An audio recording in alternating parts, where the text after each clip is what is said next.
O corpo seco. Era passada a meia-noite, e o ambiente estava impregnado de um frio cortante. Uma névoa espessa e uma garoa sutil dominavam a escuridão, especialmente naquele trecho onde um pequeno bosque compartilhava seus segredos com o cemitério local. Pássaros da noite cortavam o céu sombrio com seus voos baixos e cantos ominosos, como se anunciassem o regente daquela noite sinistra. Próximo dali, um casarão antigo e deserto contribuía para a atmosfera macabra.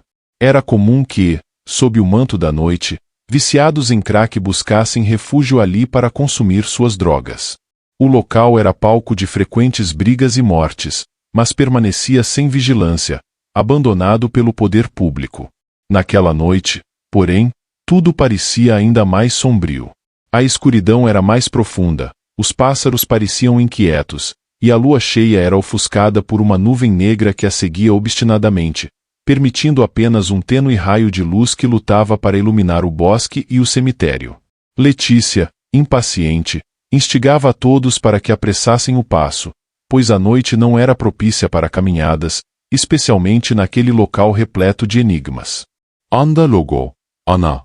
Você parece estar com os pés presos ao chão. Exclamou Letícia, tentando acelerar a amiga. Se continuarmos assim, vamos deixar Fabiana, Jonathan e Fábio para trás. Ana respondeu, tentando moderar a pressa de Letícia.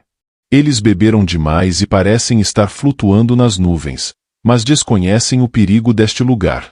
E ainda temos que passar pela esquina, que é o trecho mais escuro e perigoso. Já foram relatados muitos incidentes ali, e eu não quero ser a próxima. Letícia explicou, justificando sua urgência. Então vamos esperar um pouco pelos três e conversar com eles. Se não quiserem acelerar, nós seguimos na frente, certo? Ana sugeriu, buscando um acordo com Letícia. Certo. Vamos esperar por esses molengas. Letícia concordou, atendendo ao pedido da amiga. Enquanto aguardavam, Letícia e Ana sentiram o frio se intensificar. A garoa caía lentamente, como se colaborasse com o frio e a escuridão envolvente. O fraco brilho lunar pouco fazia para dissipar a sensação de uma noite ainda mais ameaçadora. Com um olhar atento, Ana notou que algumas árvores do bosque estavam secas ou secando progressivamente, o que a intrigou, pois ela havia passado por ali dias antes e não havia percebido tal fenômeno. Letícia também observou e mencionou um evento recente que deixou ambas apavoradas. Ana, você se lembra do homem que morreu esta semana? Ele maltratava os pais quase diariamente, e coincidentemente, essas árvores começaram a morrer após sua morte. Não acha isso estranho? Letícia o excitou, alertando Ana sobre o ocorrido. É realmente bizarro. Parece até que o sangue desse homem saiu do cemitério e envenenou estas árvores. Ana concordou, compartilhando o temor de Letícia. Verdade, este bosque já não é mais o mesmo. Letícia afirmou, com os olhos arregalados de medo. Um pássaro noturno cortou o céu escuro com um som aterrorizante, capturando a atenção de Letícia e Ana, que por alguns instantes ficaram paralisadas, sem saber como reagir. Seus amigos ainda estavam distantes, e isso as deixou ainda mais aterrorizadas. Recuperando-se do susto, Letícia e Ana se entreolharam e permaneceram imóveis por um momento. Então, uma sombra negra emergiu de trás de uma árvore seca, posicionando-se entre elas e os amigos que haviam ficado para trás. A sombra negra avançou lentamente em direção a Ana e Letícia. Ao perceberem a figura se aproximando, as duas começaram a gritar incessantemente, dominadas pelo medo. Elas tentavam fugir, mas suas pernas não respondiam. Abraçadas em desespero, observavam a figura sombria se aproximar lentamente. Agora, o vulto se tornava mais nítido e um raio de lua revelava sua aparência horripilante. Letícia agarrava o braço de Ana, tentando arrastá-la. Ana, em pânico, tropeça e cai. A luz fraca da lua desvendava um corpo que parecia um zumbi, ou alguém imundo com um cheiro nauseante. No auge do desespero, elas tentavam correr, mas pareciam estar presas ao chão. O corpo continuava a se aproximar e Letícia, ao vê-lo claramente, gritou para Ana. Ana, você não vai acreditar. É o corpo daquele homem insano que maltratava a mãe. Exclamou com os olhos esbugalhados de terror. Impossível, ele morreu há uma semana, como pode ser ele? Ana respondeu, sentindo um calafrio de medo. Mas é ele, e parece um corpo seco, um morto-vivo. Letícia afirmou, certa do que via. O que faremos para escapar? Ana perguntou, quase chorando. Ele parece lento, prepare-se para correr e não olhe para trás. Letícia instruiu Ana. Preparadas para correr, foram interrompidas pelo grito de Jonathan, que avançou contra o corpo seco, armado com um pedaço de pau. O pau se quebrou no impacto, sem efeito algum. Jonathan persistiu em seus ataques, fazendo o vulto negro recuar. Aproveitando a distração, Ana e Letícia conseguiram se afastar e se juntar a Fabiana e Fábio. A batalha prosseguia enquanto os outros assistiam. De repente, Jonathan foi dominado pelo corpo seco, que o agarrou, sugando-lhe todo o sangue até deixá-lo seco. Após extrair a vida de Jonathan, o ser o descartou no chão como se fosse a casca de uma fruta. O corpo inerte de Jonathan jazia no chão enquanto o corpo seco escolhia sua próxima vítima.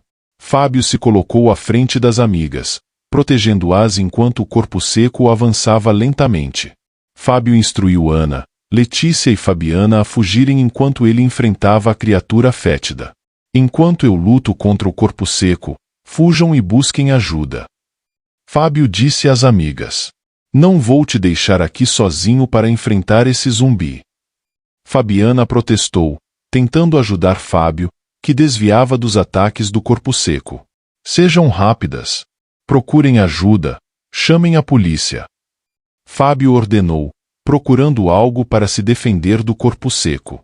Ana e Letícia corriam desesperadamente pelas ruas, seus gritos ecoando na noite enquanto buscavam ajuda para resgatar Fábio daquela criatura monstruosa e morta-viva.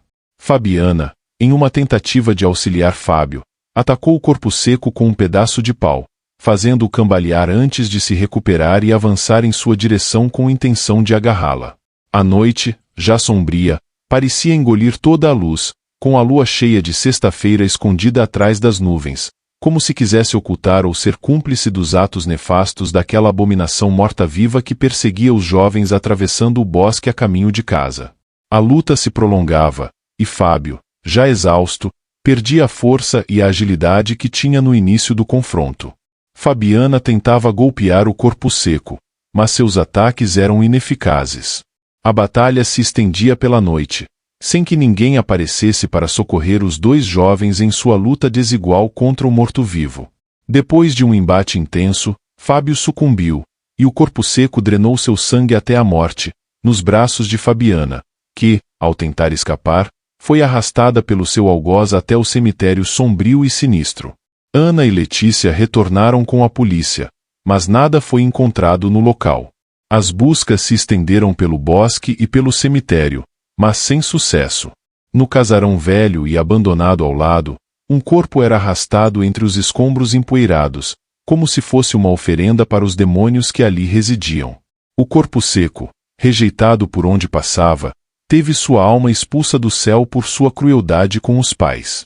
Ao chegar ao inferno, o diabo, após consultar as almas mais perversas, decidiu que nem mesmo o inferno poderia acolher tal alma amaldiçoada, enviando-a de volta à terra, que também a rejeitou, expelindo-a em estado de decomposição para ser ressecada pelo sol e viver como um morto-vivo, vagando sem paz pelos quatro cantos do mundo.